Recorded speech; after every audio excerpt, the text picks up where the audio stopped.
Hello, and thank you so much for joining me with part 3 of my series about my everyday Enchantment Tarot deck and book set. And first of all, I thought it was really important to explain that I don't want to impose my views on the tarot or to use it for my own ends. Using anything is a complete anathema to me. I want to work with rather than use. Anybody that's already familiar with the tarot knows that it's an elegant and eloquent system that communicates at a deep level through symbolism. It's already as perfect as anything in this reality can be, and it encapsulates all experiences without exception. So it embraces the unsettling and the distasteful alongside the joyful and the commendable. I just wanted to expand this embrace to include all our relations, be they human or non-human, seen or unseen. That's a bit of a repetitive phrase in my work, but it's so key. So I express the parity and the validity of all beings, not just people. So the tarot is already a seamless whole. It's complete within itself. I just wanted to emphasize the wholeness or the oneness by including all our relations. And I'm sorry if I'm moving the camera around while you're looking at these two cards. I am trying to get better, I assure you. And so, yeah, my work is all about the appreciation of all beings and the acceptance of them. I hope that it just gives a little reminder that we're all kin under the skin, and hopefully it encourages us to move from a limited human-centric experience to a genuinely expansive, cohesive experience. All aspects and all beings are relevant and vital without exception, and that's what this tarot is all about. Tarot in general can be mythic and mystical, but it can also be rooted in our daily lives and reflect the here and now, which is where we are with this deck. It's really important, I think, to offer that, because I know it's been done by other people, but I don't think so many people have tried to embrace all of our relations within this traditional system. And I wanted to basically express a living world where magic is inherent and nature isn't out there somewhere. It's all around us as a part of every moment, and that's again without exception, no matter whether the moment is difficult or whether it is a celebration. They're all pertinent, they're all relevant, and they shouldn't be excluded or zoned out, as I was talking about in my previous video. And the nature that we're all a part of, it isn't there to serve us. It's not there for our convenience, but it is us. We're a precious drop in the ocean, but we're also the ocean. So we're stormy and calm, we're dangerous and nurturing. We are all of those things. And our experience focuses on one particular aspect in that particular moment. And all of the moments are relevant. I was reading another book by Ali Smith, who I mentioned in my last video. And she, again, in a synchronistous way, expressed this probably in a better way than I'm doing to you right now. So I'm just going to read you another excerpt from Ali Smith's book, and this time it's Autumn. That's what she says. I'm the butterfly antenna. I'm the chemicals that the paint's made of. I'm the person dead at the water's edge. I'm the water. I'm the edge. I'm the skin cells. I'm the smell of disinfectant. I'm soft. I'm hard. I'm glass, I'm sand, I'm a yellow plastic bottle, I'm all the plastics in the sea and in the guts of the fishes, I'm the fishes, I'm the seas, I'm the mollusks in the seas, I'm the flattened out old beer can, I'm the shopping trolley in the canal, I'm the note on the stave, the bird on the line, I'm the stave, I'm the line, I'm spiders, I'm seeds, I'm water, I'm heat, I'm the cotton of your sheet. That's just so absolutely spot on. And here are the cards that I've chosen to illustrate this particular thing that I'm focusing on. And there's the flattened beer can that the Ali Smith quote was just referring to. I've chosen the Nine of Wands here because the poppy, who I actually chose my name because of, is such a tenacious and miraculous little flower. It's delicate and strong at the same time. It combines both aspects. And here it is pushing up through the gravel. And this card just encompasses so many things at once. It's got stoicism and courage. It's got not very commendable aspects of human behaviour. It's got an ant carrying a leaf that's far bigger than it. It's got a swallow, and these two really do encapsulate, symbolise the courage and the dignity and the forbearance and the absolute, I can't think of the word, the resilience and just the focus of the swallow that flies from the UK to Africa every year, this tiny little bird, and the ant that will diligently carry things that are far bigger than it, and it will drop it and pick it up and go again. But that's not really what this video is about, so I shall stop there. But I wanted to show that in the midst of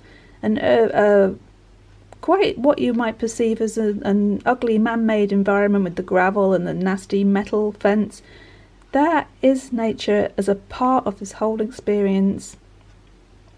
It's all one, it's all valid, it's all equally relevant. And again, with the chariot, you've got the dandelions pushing up through the concrete and supporting the ladybird, or the ladybug as you say in America, and the bee, and there's the pigeon, which is so much part of urban life.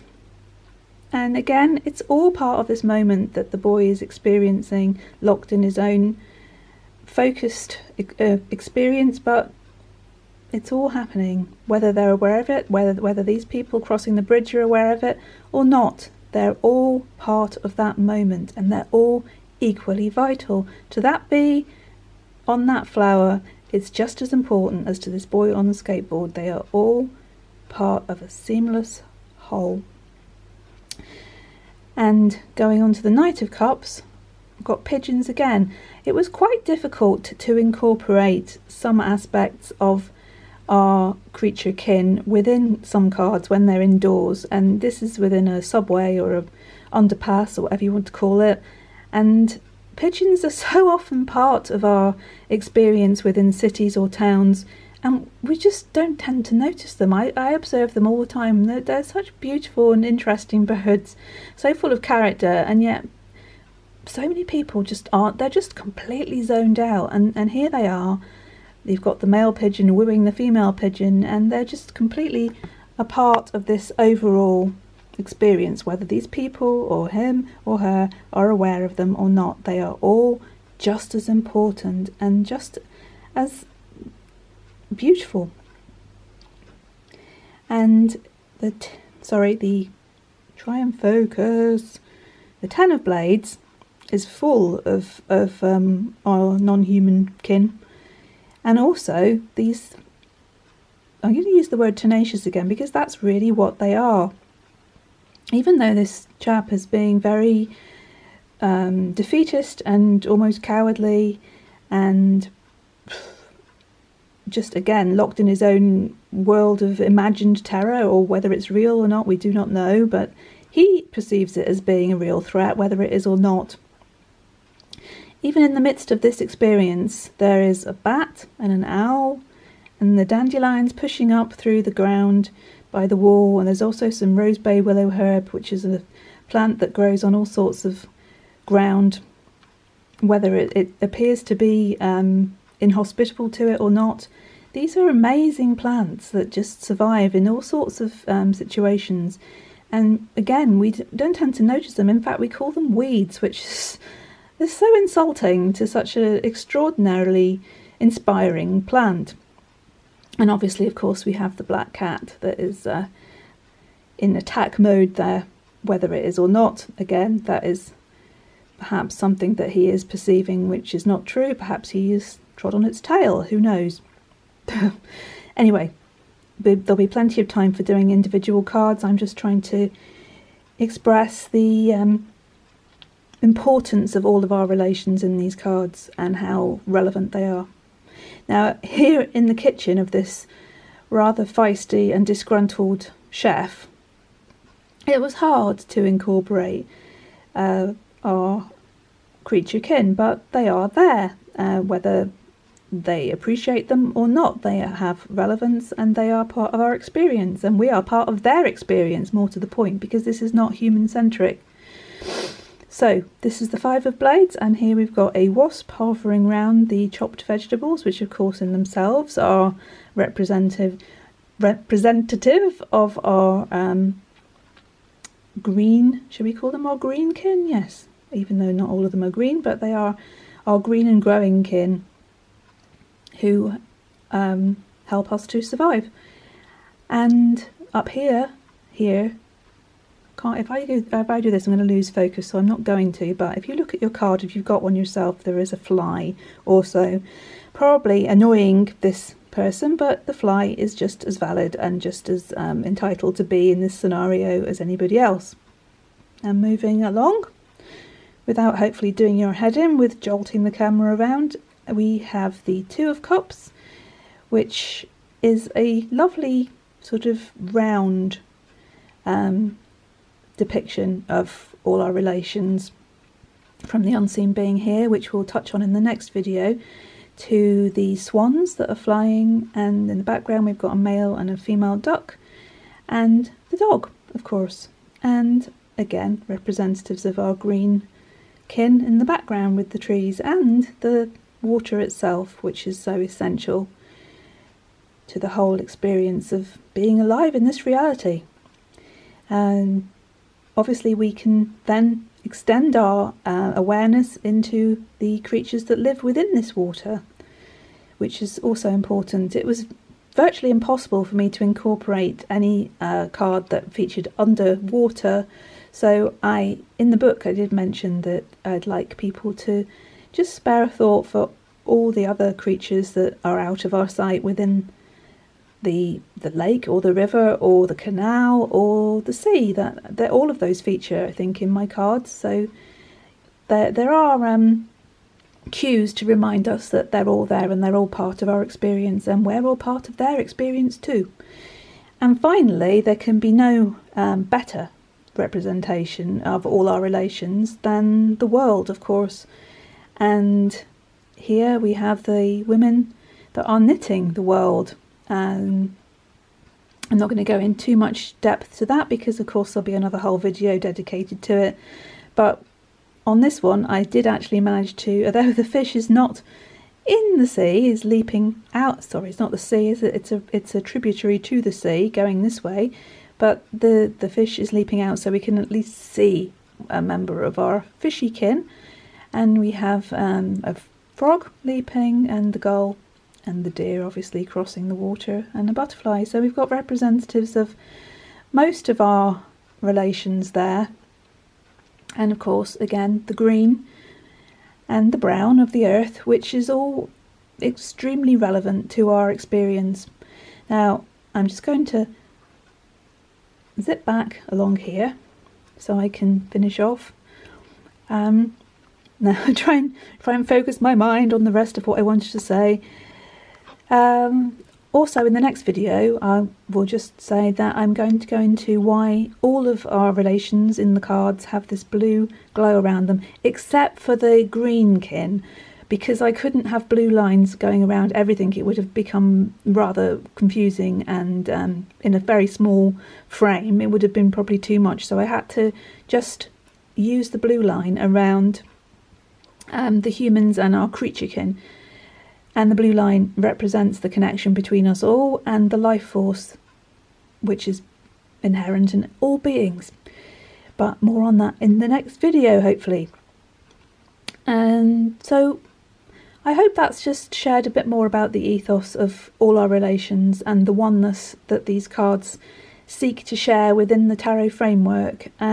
And as with all decks, you can work with these cards at many levels, and you don't need to share my particular vision to enjoy them. I just hope that they'll offer you fresh eyes and a sense of more profound connection. And with that, they might hopefully inspire you to be a more compassionate, responsive and generous being yourself, as feeling part of an integrated whole inhabited by all of our kin under the skin. Then there is a more of a sense of meaning and purpose to our own existences, that we're part of something greater, and we are the oneness. We are all one, which is again something I'll go into in the next video. Just one more thing before I depart from this one, because I've gone on far too long again. It's important, without wanting again to be prescriptive, but it is important to me as the creator of this deck to communicate kindness and acceptance. They're at the heart of everything that I try and do creatively, everything that I try and do as a creative person just living. But at the heart of the everyday Enchantment Tarot, this 78 card circle, I hope that it will inspire a little bit more empathy and kindness and acceptance, and that you will feel more of a part of this circle, this whole seamless tarot circle of life, and relate that into your everyday, and may it be much more enchanted. Okay, that's me for now, and signing off with hope that you're all being good to yourselves and to all other beings, for all our relations. Lots of love. Bye.